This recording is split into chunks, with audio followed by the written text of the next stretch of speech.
कभी न रुकने वाली ट्रेन। हर रात ठीक 2:17 बजे एक पुरानी काली ट्रेन पहाड़ों के बीच दिखाई देती थी। सबसे अजीब बात यह थी, उस गांव के पास कोई रेलवे ट्रैक ही नहीं था। फिर भी ट्रेन आती थी, घने कोहरे में तैरती हुई। और सबसे डरावनी बात, जो भी उस ट्रेन में चढ़ा वह कभी वापस नहीं लौटा। लेकिन एक रात एक लड़का उस ट्रेन के अंदर फंस गया और उसने जो देखा वह इंसान अपने सबसे डरावने सपने में भी नहीं सोच सकता था। कबीर 19 साल का लड़का था। वह अपनी दादी के साथ देवगिरी नाम के एक छोटे पहाड़ी गांव में रहता था। उसके माता पिता कई साल पहले एक हादसे में मर चुके थे। दादी ही उसका पूरा परिवार थी। गांव बहुत शांत था।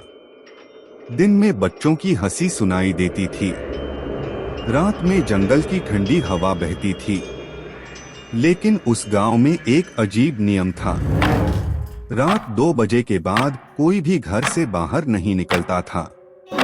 कबीर को यह हमेशा अजीब लगता था। एक दिन उसने अपने दोस्त राहुल से पूछा, सब लोग रात में इतना डरते क्यों हैं? राहुल कुछ पल चुप रहा, फिर धीरे से बोला, 2:17 के बाद बाहर जाने वाले कुछ लोग कभी वापस नहीं आए। कबीर हंस पड़ा। उसे यह सिर्फ अंधविश्वास लगा। लेकिन उसी रात उसकी जिंदगी बदल गई। भारी बारिश, तेज गरज, अचानक चू, एक ट्रेन की जोरदार सीटी। कबीर की नींद खुल गई। उसकी खिड़कियां कांप रही थीं। आवाज और पास आ रही थी।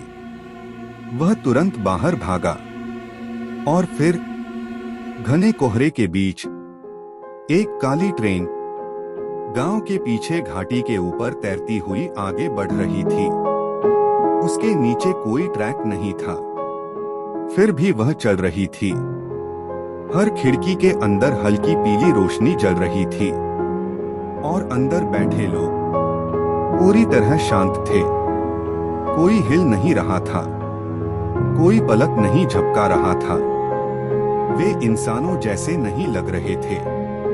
तभी एक बूढ़े यात्री ने धीरे धीरे अपना सिर कबीर की तरफ घुमाया। उसकी आंखें पूरी तरह काली थीं। कबीर डर के मारे पीछे हट गया। जब उसने दोबारा देखा, ट्रेन गायब हो चुकी थी। अगली सुबह कबीर ने सबको अपनी देखी हुई बात बताई। लेकिन पूरा गांव अचानक चुप हो गया। कोई उसकी आंखों में नहीं देख रहा था। उसकी दादी के हाथ कांप रहे थे। उस रात दादी ने कबीर को अपने पास बैठाया और धीरे धीरे कहानी बतानी शुरू की। 50 साल पहले उस गांव के पास एक बड़ा रेलवे मार्ग था। हर दिन नंदा देवी एक्सप्रेस वहां से गुजरती थी। एक बरसाती रात भयंकर भूस्खलन हुआ। पूरी ट्रेन सुरंग के अंदर फंस गई। अंदर लोग मदद के लिए चिल्ला रहे थे। कुछ लोग अभी भी जिंदा थे, लेकिन भ्रष्ट अधिकारियों ने सच्चाई छुपा दी।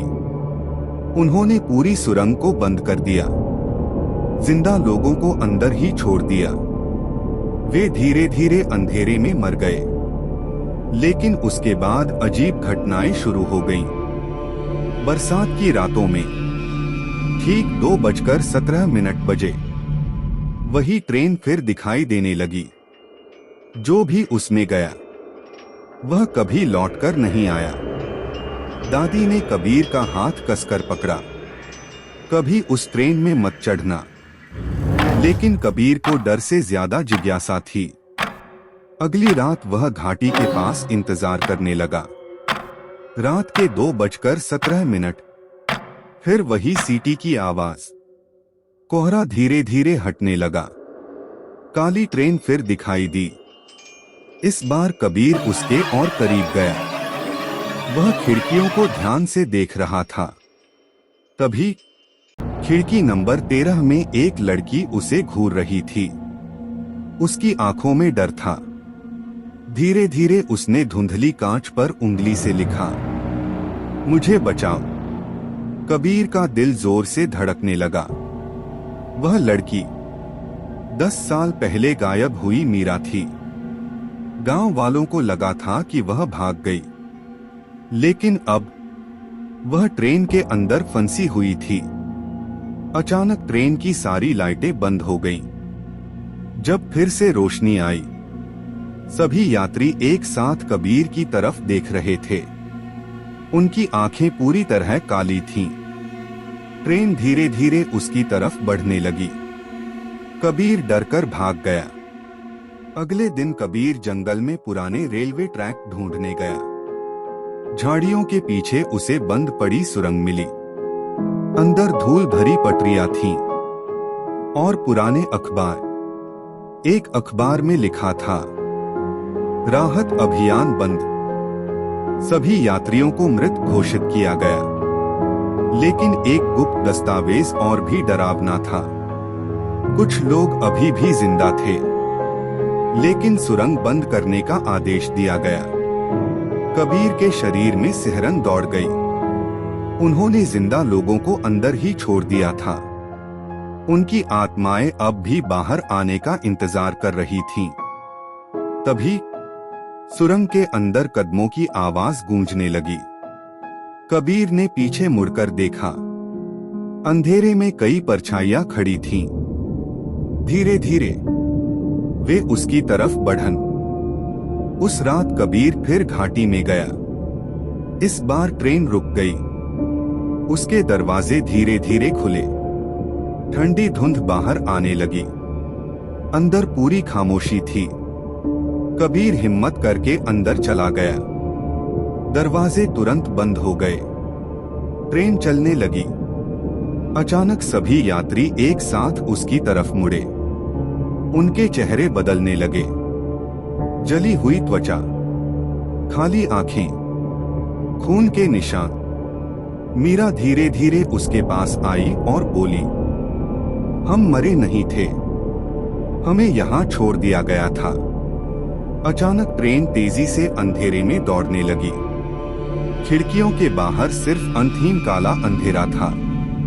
मीरा रोते हुए बोली, यह ट्रेन नई आत्माओं को ढूंढती है। तभी सारे यात्री धीरे धीरे कबीर की तरफ बढ़ने लगे। 3 दिन बाद राहत दल को कबीर पुरानी सुरंग के पास बेहोश मिला। वह जिंदा था, लेकिन उसमें कुछ बदल चुका था। वह फिर कभी नहीं बोला। हर रात ठीक 2:17 बजे वह चुपचाप घाटी के पास जाकर खड़ा हो जाता और कभी कभी गांव वालों को उस ट्रेन के अंदर एक नया यात्री दिखाई देता। खिड़की नंबर 13 में बैठा एक जवान लड़का, धीरे धीरे मुस्कुराते हुए। वह था कबीर।